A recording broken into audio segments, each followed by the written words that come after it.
Hello, and welcome to our webinar on Leading in Crisis, Building Resilience in Challenging Times, with special guest host Michael Chavez from the CEO of Duke Corporate Education. So one quick word before I do the introductions about ExecOnline. So all of you may not be familiar with ExecOnline, but for those who are wondering who we are an online leadership development company that works with the best business schools in the world to bring measurable and impactful leadership development to managers, directors, VPs, and above at organizations. And one of the things that I think we've really spent a lot of time thinking about is how to really bring the 70-20-10 of learning online. And so one of the things that I get from a lot of our clients and prospects right now is how do I think about that 70? There's a lot of content out there, but how do I think about real learning and application? And that is what ExecOnline does. So with that out of the way, so who I am Adam Brinegar. I run client solutions at ExecOnline, and then the star of the show you can see right next to me on the screen, Michael Chavez, the CEO of Duke Corporate Education. So I'm going to read off his bio for you. He has over 25 years of experience in executive management, marketing, customer analytics, and organizational learning. He teaches on leadership and culture, and his research and writings focus on rehumanizing leadership, which obviously is a major topic of the moment for all of us. He teaches on building strategic agility, an online course created by Duke Corporate Education that helps leaders be more agile and equips them with new skills, tools, and instincts to navigate today's environment and build more strategic agility into the organization. Very, very excited to have Michael here, and welcome, Michael. And I'll turn it over to you to walk through your presentation. Then we'll come back for a question and answer at the end. And while we're going, please, write any kind of questions in the chat. We'll be monitoring that chat throughout the presentation. So take it away, Michael. Great. Thanks so much, Adam. I really appreciate the kind introduction, and I'm excited to talk about this topic. As sort of luck would have it, a lot of my research has been, as you said, was based on rehumanizing leadership, and a lot of that is focused on the role of purpose and meaning. As the coronavirus crisis has unfolded, we've been working with clients to take a lot of those practices and learnings and learn from them how they're actually applying them into this crisis. But what's interesting is that we've been talking about uncertainty, leading in uncertainty, for some time now in our community of learners and people who are involved in organizational learning. And it seems that now what we're getting is a very, very acute opportunity to apply it. And that's what I want to share with you all today, is kind of what are we learning about that application, and where can we dial things up in terms of our skill sets, our tool sets, and the way and our mindsets. And so that's what we're going to kind of cover today in this brief call. But I want to start with focusing on sort of checking in with where you are. Because a lot of what's going on and a lot of our ability to create resilient individuals and resilient organizations has to do with being able to monitor our state of mind. And so what I want to do first is ask yourself a question, and we're going to put the poll up here in a minute, but here are the questions. Pick the one that you feel most represents you, and I'd like you to vote, just one, the one that's closest. You might feel several of these things, but I want you to pick the one that describes where you feel you are right now in the midst of this crisis, as a leader, as a learner, as a person trying to get work done. Go ahead. Yes, so I've got the results. So this is crazy. I'm feeling paralyzed. Actually came in at 0%. I have multiple feelings of grief and loss, and I feel unfocused, 17%. I'm starting to let go of what I can't control, 35%. And then 49% say that they're learning a great deal during this crisis. Terrific. So those are really interesting. And let me share with you some observations we have on this poll that we've run with several groups around the world. The pattern is similar, which is from top to bottom. We're starting to move more towards the bottom, which is obviously the more creative place. You're the first group to have 0 in paralysis. That's great news. I think we're going to see those numbers continue to move to the bottom as we go through this crisis, because what's happening, what I think is fascinating, is people are starting to do exactly what we need to do in trying to be resilient, which is not just be strong and stalwart, but to be able to learn from this crisis, to be able to see opportunity in this crisis. And that's kind of what we're going to talk about now. I want to start with decision making in this disorderly world, because that's the main thing we as leaders have to do, and that's the main thing we have to get our organizations to do. In decision making, we have run multiple simulations with leaders in multiple places around the world with doctors, because doctors, and in these simulations, the leaders play doctors and have to make decisions that are life and death, where life is at stake, the data is incomplete, the situation keeps changing minute to minute. They have to make decisions collectively because they all have different areas of expertise, and they have to make them quickly, again, because life is at stake. Does this sound familiar, right? I mean, this is a lot of what we're having to deal with now. And so these simulations that we were running were interesting, but now they're becoming incredibly helpful. And I want to share with you some of the insights from that and from what our clients are telling us about that. I went back to some old research recently that was about 18 years old from someone by the name of Diane Coutu, who wrote in the Harvard Business Review a fascinating article called How Resilience Works. I was drawn to this because she looked at research that was done on resilience as well as some of her own, and it very much resonated with what we were discovering when we asked the question more about purpose and meaning in organizations. She said, resilient people and organizations have really three qualities that are common amongst all of the stories about resilience. We're talking about people who are cancer survivors, organizations that have dealt with being shut down because of terrorism, all kinds of examples. And they always have three same qualities that come up again and again. At the top of this triangle, the first one is this ability to face reality, meaning to look at squarely at what's happening and not try to sugarcoat it, not try to be overly optimistic, but not overly pessimistic either. That's a very interesting balance. As Ken Chenault, the former CEO of Amex, American Express, once told me, the role of a leader is to state reality, but give hope. I think that's really a lot about what this quality is about. The second quality is their ability. Resilient people and organizations are able to make meaning out of what's happening. They're able to put it into a context that's meaningful to them. Obviously, one of the things that helps us to do this is a sense of purpose and a sense of our own kind of individual purpose, but also our link to the organizational purpose. And finally, the third one is the ability to improvise, which is to sort of make do with what is coming at us, to take what's before us and make it work. But let's talk a little bit more about these. So facing reality is really about understanding and accepting where we are and what is so. Anchoring and meaning is really about creating internal stability and clarity where there's lots of instability. And as I'll describe later, it's the ability to focus on the bigger questions that really create an opportunity for us to bring meaning, shared meaning, into our organizations.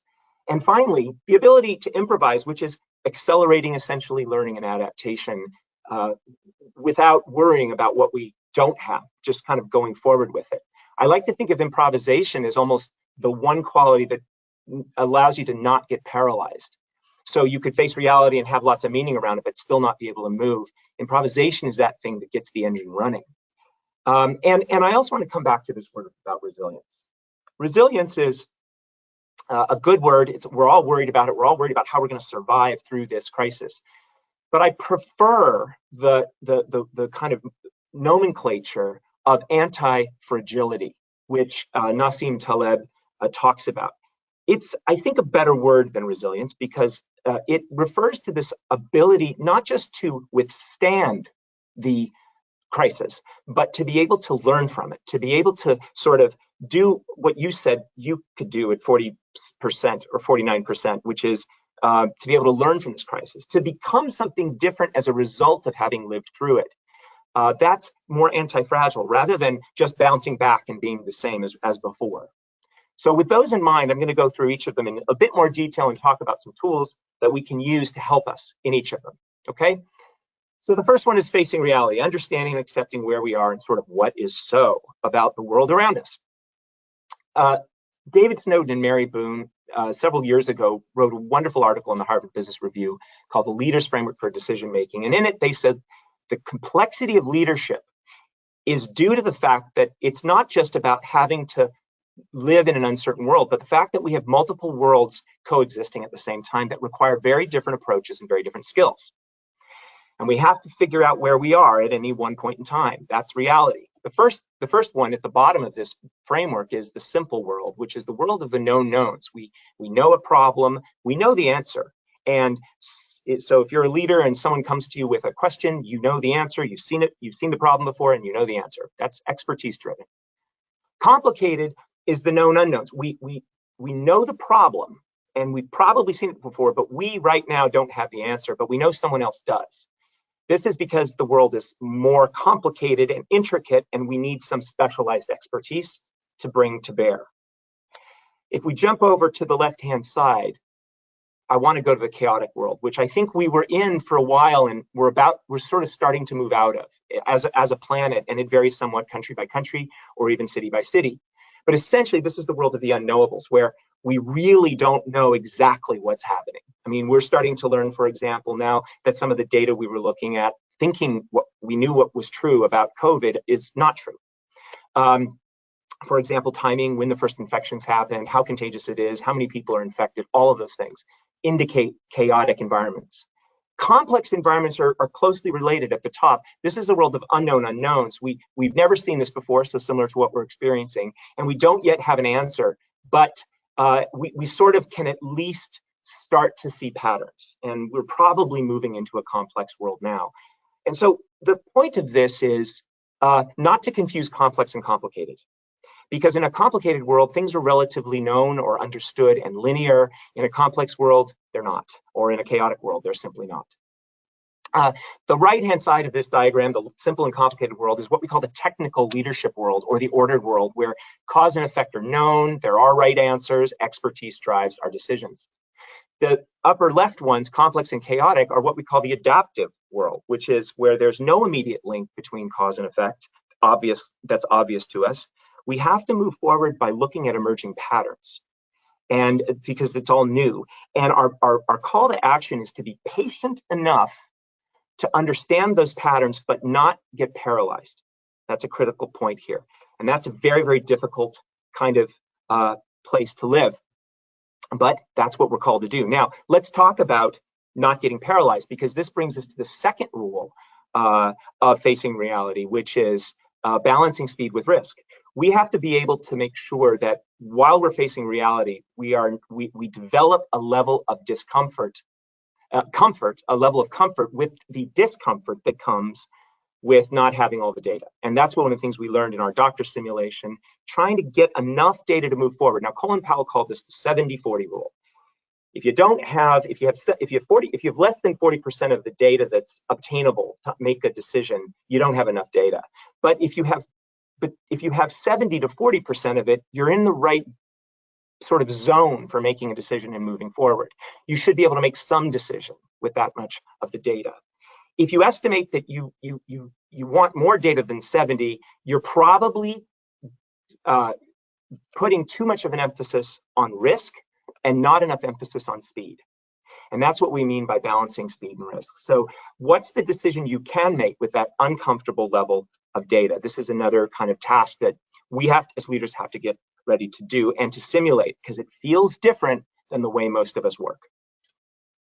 Finally, the third rule is building external sensing muscles. We have to get better at seeing around corners and being able to internalize them, see weak signals. Now, Ari de Hoos back in 1997 wrote a wonderful book called The Living Company, in which he talked about the companies that are resilient, that last a long time. And there are two characteristics that I want to call out that he mentions, two capabilities. The first one is these companies that live a long time are highly sensitive to their external environment. They are able to see around corners. They're able to pick up weak signals. But in addition to that, they're able to tolerate new ideas in response to those new data points. If you imagine you don't have tolerance of new ideas, but you see it, you just get frustrated and you don't move. So you need both. One's external, one's sort of how you internally process it. And the sensitivity to the external environment are sort of the questions that we're used to in strategic analysis. What's happening to our pricing? Are there new entrants, new competitors? Are there unmet needs for new products and services? Are there new technologies? All those things we know and we know to look for. But the tolerance of new ideas is a little bit more subtle. For example, are we looking beyond the disruptive events for follow-on disruptive events that can be caused by those? Are we noticing that certain things like mergers and acquisitions happening in the marketplace don't make sense? That was one of those weak signal examples when Google bought Android for not much money and turned it into a global player. A weak signal back at the time, what was Google doing buying an operating system for mobile phones?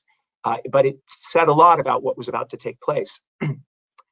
Are there changes in anxiety levels or people's intuition about what's going on inside your organization? That can be an indicator that there might be something out there that we really have to pay attention to and create space to explore. Does your organization start saying, well, none of that's all crazy? That what's going on in the marketplace is crazy. Well, that's a signal. That's a weak signal that says that we might need to loosen up our ability to internalize things that are happening in the marketplace, to consider new ideas. Now, what I'd like to ask you is to think about what you think your primary struggle is in your organization. Is it what we just talked about? Is it the ability to externally sense?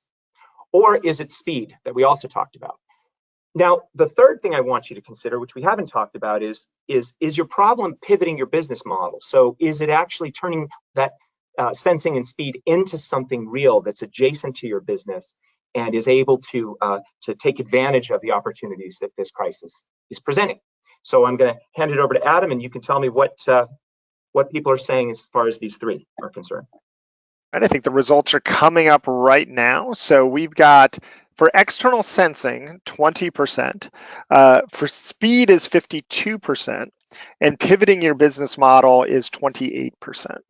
Great. Okay, good. So most people, that's great. Thank you, Adam. So most people are in this place of sort of saying, well, we can probably see pretty well what's going on, but we're really built for stability. Our organization is built for stability, not movement, right? That's very common. And then often, as most clients tell me, speed is the first presenting problem. Pivoting comes sort of later once we've learned that we can actually move, even on our existing model, to make that better, right? So speed could be slowing us down. Now, why speed matters and why I'm pleased to see that that's at the top of the list is because speed helps you, if you point it at the right things, can help you experiment more quickly. You can do that faster. So paying attention to speed really matters. The speed with which you make decisions, the speed with which you experiment in the marketplace. And then you can pivot the business model because you've got a lot more experience and a lot more data about how to do that or what might work. And this all is pointing towards really the second leg of the stool, or the point of the triangle, which is anchoring in meaning. Once we've figured out what reality looks like and sort of where we are as a company or as a leadership team, we have to start to worry about creating internal stability while we're dealing with the external stability. Now, what do I mean by that? Well, to quote one of my colleagues, Elspeth Johnson, who just wrote a wonderful book on organizational change called Step Up, Step Back. She learned in her work that if external ambiguity is the new normal, internal ambiguity is the new enemy. If external ambiguity is the new normal, internal ambiguity is the new enemy. I think that's a wonderful way to think about it. But let's talk about why this is hard. Why is it difficult to create meaning? And why is it difficult in times like this to sort of stabilize? Well, this is the brain. We get stimuli, as you know. If that stimuli is threatening, any stimuli gets immediately fast-tracked to the back of our brain, the occipital cortex. That's the old brain. That's the brain that was developed primarily to protect us for survival. That signal gets fast-tracked to the hippocampus, which is the memory center, where it's scanned and asking, have I seen this before? And then if it looks like it's threatening, the amygdala alarm bell is activated for immediate reaction. So that's where you get cortisol, the stress hormone being excreted. You also have potentially adrenaline being let go to move, help you survive, run. This is where the flight or fight syndrome comes. Now, this is all good because it helps us survive. So far, that's okay. The problem comes in with speed.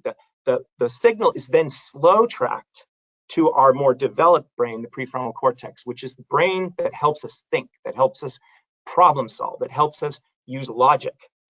And that's you might say, well, that doesn't seem to be a problem. But the problem is when we are getting continuous stimuli that feels threatening, what one of our colleagues calls predatory fear.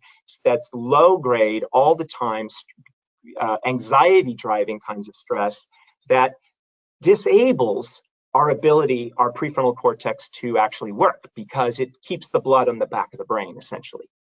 So it becomes much more difficult to think and be creative when we're threatened.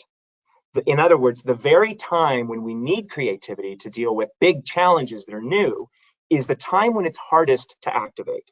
But there are some things that we can do to become better at managing this little quirk in our evolutionary biology. And I'm going to turn this into what we call mindsets, because mindsets are things that you can choose, but you have to be aware of how you're feeling in order to get to that mindset. The first, and this is from my colleague Sudhanshu Palsule, my co-author of our book. He talks about 3 mindsets. The first one is the reactive one. We talked about that. That's the one that's survival oriented. That's the one that helps us stay alive. That's the oldest part of our brain working. The second mindset is the prefrontal cortex logical part, which is the logical mindset and is about control, stability, problem solving, working out difficult issues. And that's great. That's sort of helpful. But the problem with the logical mindset is it can get stuck in analysis paralysis. And if you've been working in an organization that's trying to figure out how to move, you might have experienced lots and lots of paralysis. That's the prefrontal cortex overacting. And it also gets very tired of doing. You might have experienced that as well. So if you're feeling fatigue in these long Zoom or GoTo meetings, you're feeling fatigue trying to work out what to do next, that's what's going on. Now, the third mindset is where we get a little more power out of our brains, and that's called the mindful mindset. Now, this is also prefrontal cortex, but it's the hemispheres working very differently together. It's the part that's creative, it's the part that's learning and change-oriented, and it's the part that can imagine possibilities. This is where we have to spend more time getting ourselves and our people in our organizations to spend more time in this mindset in order to build more creativity and more ability to be anti-fragile. How can we do that? Well, our research showed that most organizations and most leaders own 5 big questions, right? Our contention is purpose was one that's often being missed and under-leveraged, but purpose is that question that asks, why do we exist? But also, why is this work important? Whom are we serving? Who ultimately matters? How do we? Why should we be prioritizing these sorts of decisions? So it's not just about organization purpose; it's also about being purposeful in your leadership. The second level is values and principles. What's important in terms of living that purpose? How should we behave? What's most important right now for us to anchor on? And then vision, which is the outcomes conversation. What outcomes are we expecting from this? Can we look forward into the future and say what success looks like? And then you get into the more managerial questions like strategy, which is what are the choices, what are the trade-offs? And then execution, what actions need to be taken in these work streams? Now, we put it in this pyramid because that's kind of the hierarchy of meaning, if you will. Purpose is kind of the highest order thinking, kind of the most creative. Execution is the most sort of, operational and problem solving oriented. But we would argue that we also need to think about this as a representation of the amount of relative time we spend on these issues as leaders. And there's always a gravitational pull to pull us down into the problem solving and into the weeds of execution. But in times of crisis, while that is extremely tempting and that gravitational pull is strong, we have to think about flipping this pyramid around, not to put purpose on the bottom, but to spend way more time on it. Way more time on purpose and purposeful conversations, way more time on values and principles, way more time on vision. And the dividing line seems to be today somewhere right around vision, separating strategy and vision. Strategy's become a much more analytic exercise, as it should be, much more about data analysis and strategic analysis from that data. Vision is much more about creativity and imagining. And that dividing line is where we get the difference between the logical mindset and the mindful mindset. And so our contention is spend more time at the top of the pyramid with your people. So I want to ask you all a question, and we'll get a couple of examples. Can you think of an example of a question that leaders have asked that have helped you to be more mindful in times of crisis, that you maybe got you out of the anxiety or got you out of the weeds and sort of helped you reframe to a more creative place? And I'll turn it over to Adam to give us some examples. My boss always asks, what does that mean? How can we best serve our clients right now? So Good. Those are a couple of examples. Let me take those two, because I wrote one down too. Mine was exactly the second one, which is how can we best serve our clients right now? Since I'm in a client-driven business, that's one of the most powerful questions any of us can ask. How can we serve our clients better? How can we serve our customers better? Well, it seems obvious, right? It seems obvious that should be a question, but we don't ask it enough. And what it does is it helps us to reframe our problems, our existential problems, in terms of serving other people. It brings us back to purpose. We're here for customers. We're here for clients. How can we make it about them? One of the things we learned in the research around purpose is essentially purpose is about activating service, the sense of service that we have for others. And that actually helps our brains to activate their reward centers. And that allows for our emotions to be used positively to help us to think more creatively. And this is where emotions and logic come together at that mindful mindset. Those questions are very powerful. What does this mean? That other question is a great question because it's asking for meaning. You're inviting a meaning conversation. What does this mean in terms of sort of the big kind of frame, context? How does this fit in terms of our overall outcomes? How does this fit into purpose? Those are great examples of reframing questions. See, they're very simple. They're ones we're all familiar with. That's the great news. We just don't use them enough, and especially in times of crisis. So we have to habituate ourselves to do it more often in this time. And Michael, now, just to provide a couple more, just so you kind of know some of the other ones that are coming through, and so other people on the line can hear them. We've also got, how can we leverage this as an opportunity? What are you thinking that you haven't said? What have you learned about yourself during this time? How do we maintain our culture when our environment has changed? How can I help, or what can I personally do to help? And we might be able to bring people back to work safely, but is this really worth it now? How can we better leverage technology to reach customers? I know you're writing very, very, very quickly, but there's a lot here, and people are, I think the creative side of people's brains are working here. Notice one thing about those questions. They are all questions that are open-ended and inviting for creative thought.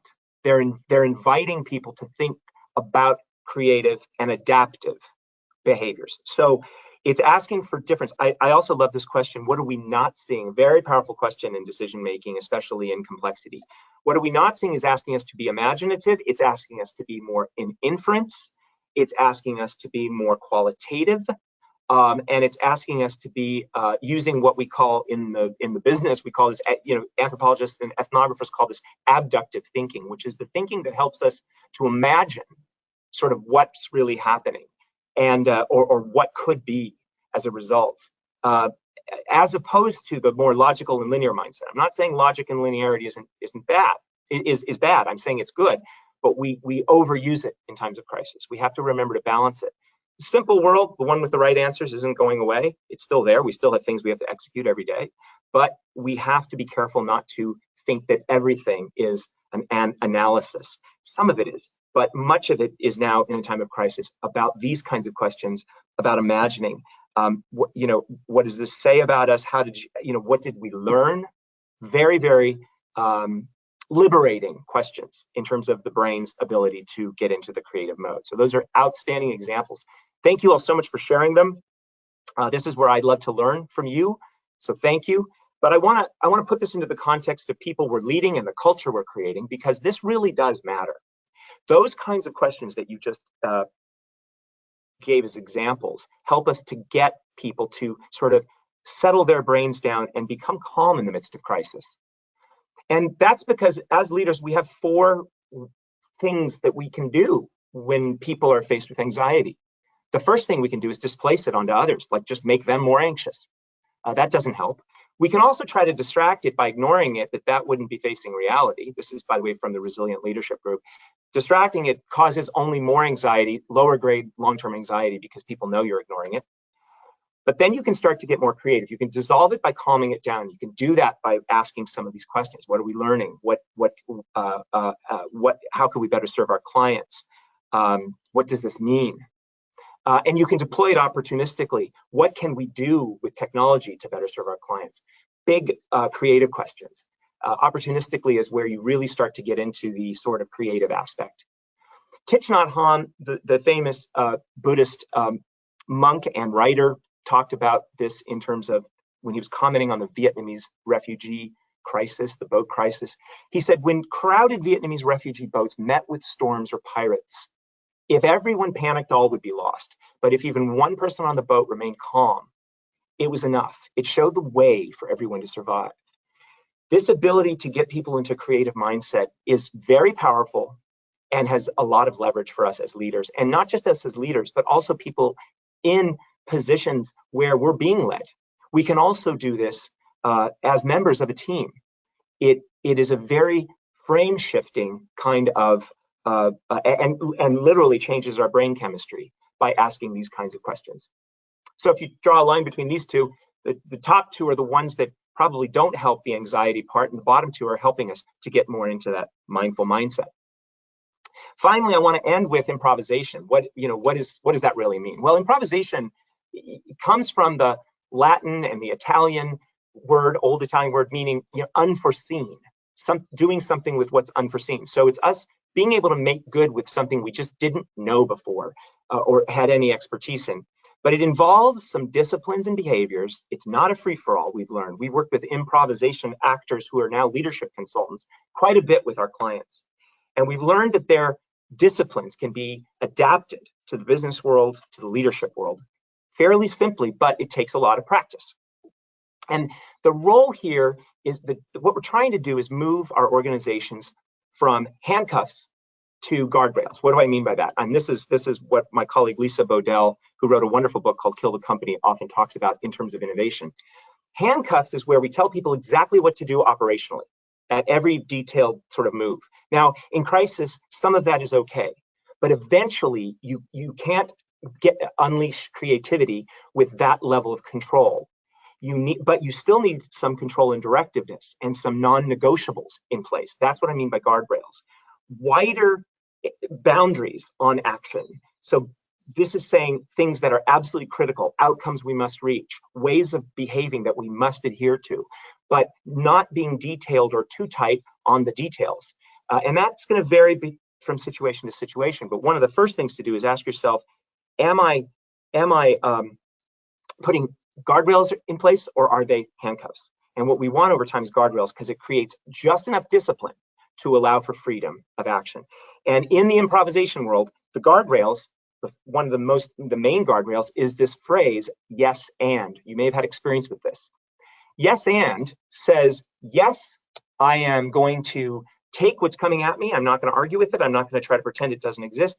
And I'm going to build on it. So if someone comes at me with an idea for how to manage the crisis, yep, that's great. Let's try to build on it and make it better, not rejecting it right out of the gate. This might also sound familiar by some of to you, because it sounds a lot like some of the disciplines we know work when we do brainstorming and other creative work. So yes and you want to be high on yes and high on and, but it's easy to fall into the following traps. Sometimes we're high on yes, but we don't have an and, so we're passengers. Yes, that sounds great, but I don't build on it. Follower, passenger, that's okay, but it's not necessarily making it better. The other trick, the other danger zone here is being a derailer. You just say and a lot. You don't really accept what's coming at you or the idea that someone has. You just say, and how about this? You really mean but, by the way. And that's kind of floating another balloon. Of course, you can be a blocker, which is someone just says, no, that won't work. This is not the time for that behavior. Sometimes it is, but this is not that time. Instead, what you want to be is yes, and. So yes, I take that idea. Yes, I I accept that that's possibly going to work, and I want to build on it and make it better.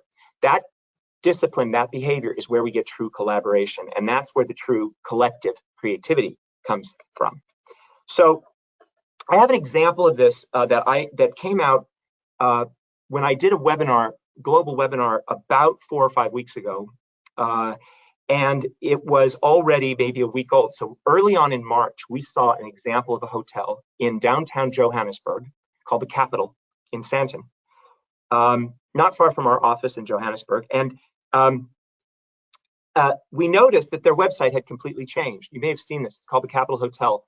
They pivoted their business model by improvising. And what they improvised was, they said, what do? We are a hotel, we have cleaning, we have food, and we have hotel rooms that are pretty, they're separate from each other. So couldn't we be a quasi healthcare kind of place? Now, what they had to do was change their protocols around cleaning, change their protocols around serving food, but they positioned themselves as a self-isolation hotel for families who might suspect that one of them is potentially exposed to COVID, and they needed to self-isolate for 14 days. Or to anyone traveling into the country at that time, trying to get home, who needed to self-quarantine.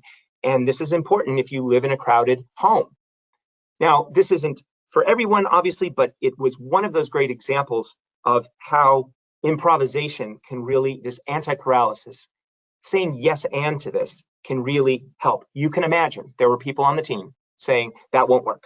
You can imagine people on a team saying, okay, or saying, well, how about something completely different? How about we just, give the hotel rooms away or something? But you can imagine a lot of different responses that eventually settled on a creative response. And that's kind of what we're going for here.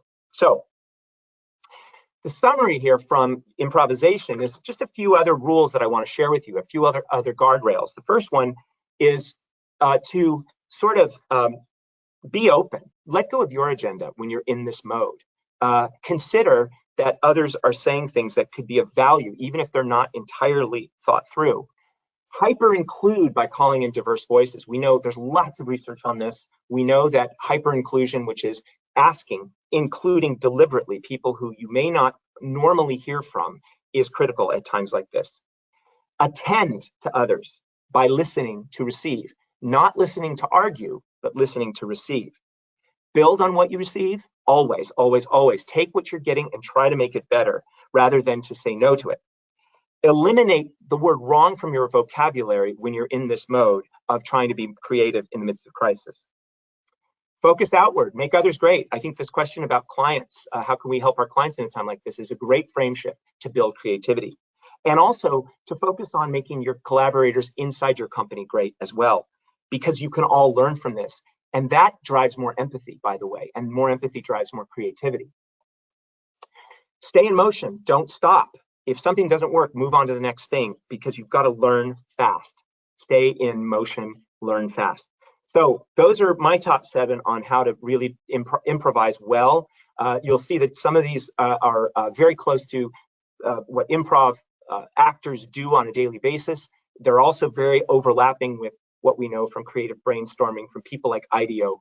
So I'll leave you with that and ask you to turn it back over to Adam and ask you what questions are out there that are still on your mind that we might, we've got some time to discuss in the next 20 minutes or so. Adam, when you get some questions in the chat, we can dive in. Yes, definitely. And for everyone on the line, terrific presentation, Michael. Definitely raised lots of thoughts for me. Please enter in any questions that you have for Michael into the chat right now. Have a question about different responses within the organization. So some of my employees are able to face reality sort of better than others. How do you manage teams when people are in such different, places? So you've got, people who are figuring it out, people who are not, sort of dealing with that kind of complexity. Terrific question. There's a wonderful concept that we kind of borrow from the work of Chip and Dan Heath, where they talk about organizational change. And the book was called Switch. And in Switch, they talk about this concept of bright spots. One of the best ways to cause change to happen in organizations is to see where not to try to ask the question, again, this is a reframe question, not to ask the question, where is it not working and how can we fix it? But instead, counterintuitively, where is it already working the way we need it to work?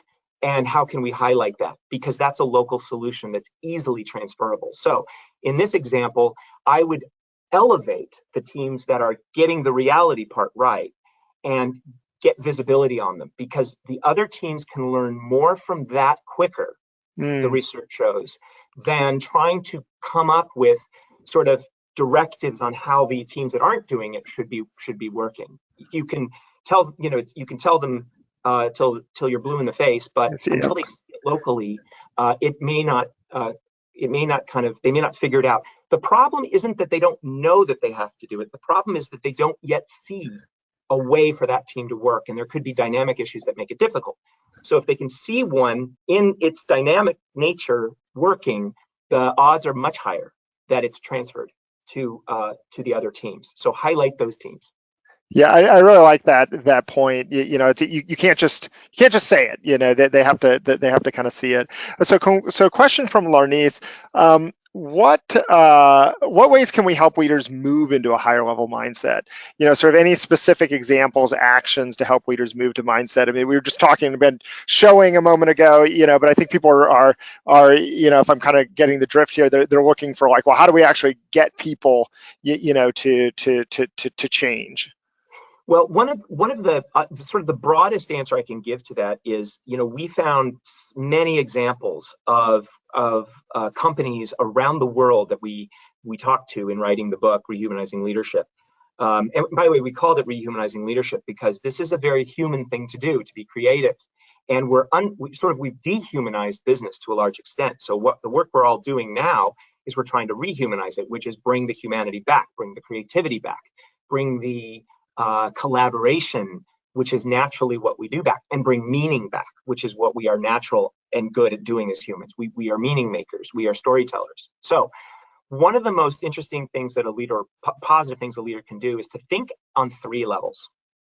One, do I have a narrative on why this company exists? What's my take on it? What's my authentic connection with sort of why I'm here and why I like doing this and why I'm in this business and why this business exists? So we heard from everywhere from pharmaceuticals to even financial services. One of the banks we talked to said, they finally got clear that they were much more of a community bank than they thought. And that idea of building communities was very motivating for them, but it was also very true to their history. But they had to kind of resurface it, or as they said, excavate it. So building that narrative, building that story that you as a leader have about the highest level of purpose that we share. The second one is, can you build purposefulness around your team, the team you lead, or the team you're in? Why is this team here? What's unique about it? What's the unique work it's doing? Who is it serving? And what value should that produce? And how does that link to the bigger purpose? And then finally, the third level is, what's my purpose? Now, this doesn't have to be big life purpose, like, you have to go off to a mountain to figure out, or go to an expensive retreat to figure out. It could be what Dan Pink in our book calls small p purpose, which is how can I contribute right now in the role I'm in? That is actually living purposefully without worrying too much about whether you have a big life purpose, what he called capital P purpose. So it lowers the bar a little bit and makes it much more easy to access. Ask the question, how can I contribute right now? What's the best way for me to contribute? And as a leader, we can unlock that for other people too. Ask them, how do you think you can contribute? What are you good at? What are you passionate about? What does the business need right now? How does that fit with who you are and what your authentic self is? Those are extremely, we learned, helpful questions in getting people to move up into that higher mindset. It's not just about the anchor of an articulated purpose. It's about being purposeful in everything that we do and all of our interactions as leaders. Great, thanks, Mike.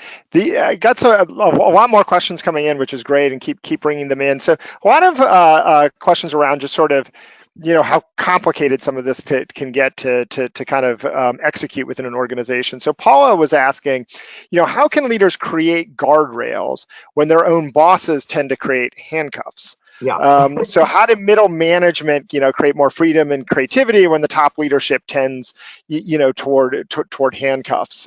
So great question from Paula. It's a great question. The first, and we've had a lot of examples in our research around that and working with our clients. We see it a lot. This question comes up quite a bit. So the first answer is, regardless of what's happening above you, your team still is looking at you. And so you can create guardrails for them based upon how you translate what's coming down from you. Now, you're running some risk there because your bosses may be looking for very specific actions.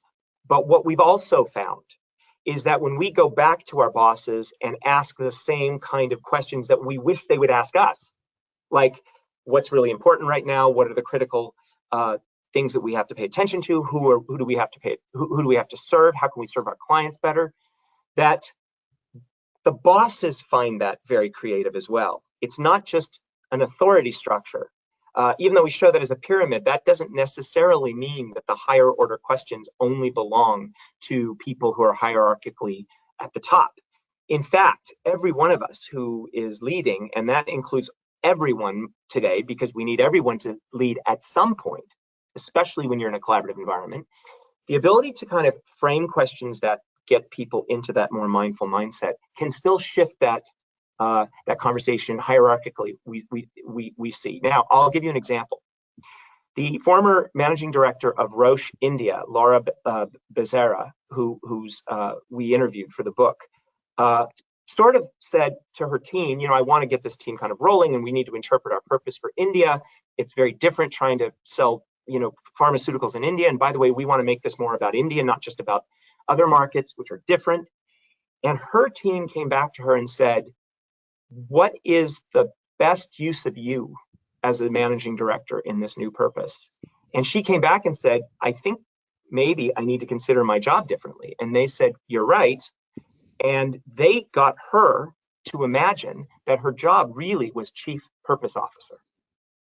So there's an example of bottom up creativity happening. She felt very unlocked, if you will, unleashed by her team helping her to imagine something different. So never underestimate the power of going back to senior people or people who are hierarchically above you and asking these big questions. They often will find them very, very freeing. It doesn't work all the time, but because people are people. But generally speaking, I don't think we use those muscles of those big questions enough.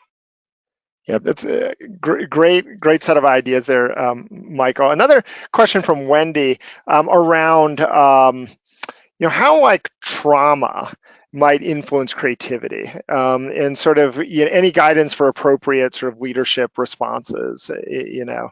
Obviously, this is a moment where there is a lot of trauma. So great question from Wendy. And what are your thoughts, Michael? Thank you for that question. I really appreciate it. I can answer the question, from a business leadership standpoint, not because I'm not a psychiatrist or a psychologist, but we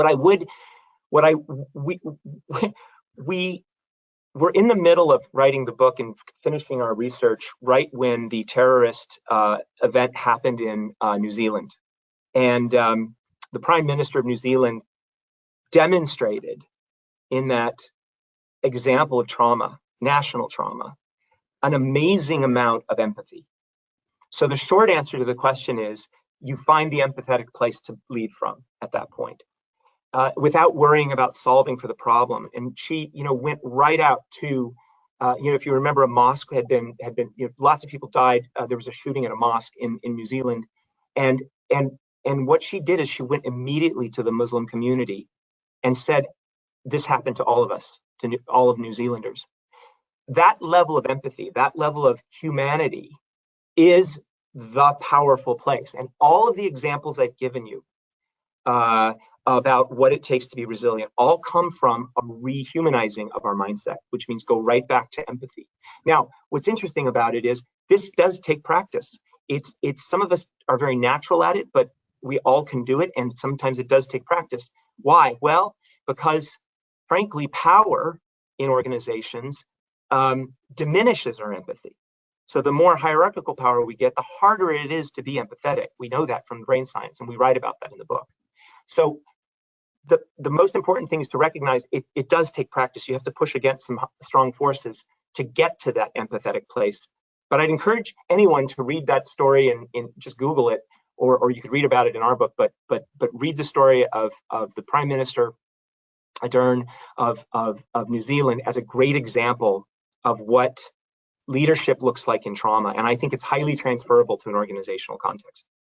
Great. Thank you, Michael. And another question about just dealing with change within organizations. Obviously there's a lot of concern about, how do we put some of the, the principles that you're talking about into practice. And so Almutasan asks, how can we overcome the resistance to change, within the organization, during a crisis? Yeah, so look, we know a lot about change and resistance. Sometimes we think is resistance, but really it's confusion. So a lot of the times, and so one of the things that I think is critical is think in terms of three things to focus on, not just in terms of one. So sometimes we get resistance in an organization, and we think, okay, let's power through the resistance. But really. It's more complex than that. So the first thing is, do we have clarity?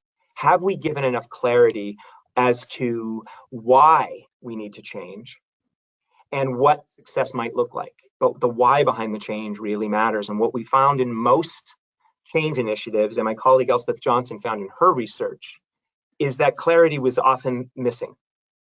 So, or there might not be shared clarity. So one person is clear, another person is not, but they don't agree on the why, on the big questions, the ones that are very meaningful. Those narratives help us move forward. So if we don't have a narrative about why this change is happening, we're going to just sort of not move. That's one, clarity. The second one is more about emotional and psychological safety. Do people actually feel that they can contribute to ideation, that they can take some risks? And so, Amy Edmondson does a wonderful job with her research talking about psychological safety. It's really the feeling that you get that allows you to take risks and to try things out and to be creative. And as leaders, sometimes we don't create space for that to happen. One of the best ways to make that happen is to frame everything we do as a learning opportunity, not just as an execution opportunity.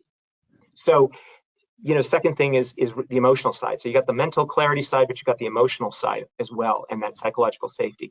And the third one, which often gets forgotten about, is the systemic reality around you. There's a roadway in front of you as an organization, and there may be obstacles in that pathway that you as a leader don't see, but that your people see. So we have to look more patiently at those patterns. Wonderful story about a hospital that really had problems with medication errors. And of course, the nurses were blamed for it, but the nurses weren't really to blame. They found out through further sort of patient study that, in fact, the nurses were distracted by doctors, by patients, by lots of, their world is very tough, especially right now. They learned that by putting on a vest while they were on their medication rounds that said, "Do not disturb" on medication rounds, it changed the dynamics of the system, so that it was easier to cause that change to happen. And it literally saved lives and saved time, about 20% time for the university hospital system. So tweaking the system is a way to think about it. So the three things in change: think about clarity, but also think about emotional safety, and think about the system around you and what you can do to tweak it, to make it easier for the change to happen. Great, thank you, Michael. And we're just about close to wrapping up. And I do have one last question, because I know we've got a lot of people on the line who are in the learning and development space, who are in HR. They're wondering a lot around the future of learning and the future of leadership development, sort of more particular. Putting on a little bit different hat, as you're as the CEO of Duke Corporate Education. I know you could probably talk about this forever, but any thoughts there as people are kind of thinking about how things are going to start evolving for them? One of the things, so the obvious answer to that is lots of this stuff is going to multimodalities. I don't think it's all going online. I think we're learning to use online and face-to-face more efficiently and effectively. That's the first thing I'll say about modalities. The broader trend for me is something that we have been seeing for quite a while, and it's just accelerated significantly. And that is, we as learning and development professionals on this conference call, we are all in the same business, which is fundamentally about causing change to happen through people, causing change to happen through leadership, and so positive change to happen. And so I think the role of L&D is no longer about what it's transacting, learning and development.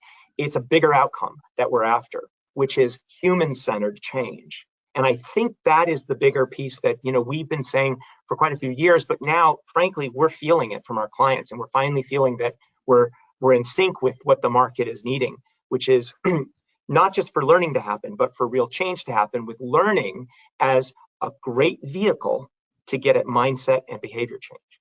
And also to leave the organization with greater capability, not just static capability, but capability to learn as well as a collective. Great. Thank you very much, Michael, and terrific presentation. Thank you for everyone for all the great questions, that were posed. I personally learned a lot, from this webinar. And just as a reminder, stay up to date with all of our ongoing resources, execonline.com/virtual uncertainty, and we'll be continuing to refresh that website. We've got more webinars coming, more podcasts, white papers, much more to come. And again, thank you very much, Michael, for your time and all the great wisdom that you shared today. Adam, thanks so much, very much. And just as a reminder, that this is what the book looks like if people are interested in some of the stories I was talking about. Love to share it with people. And also, I write in Forbes. Some of those stories are in there too. Would love if you would join those conversations as well. Check it out. Bye, everyone.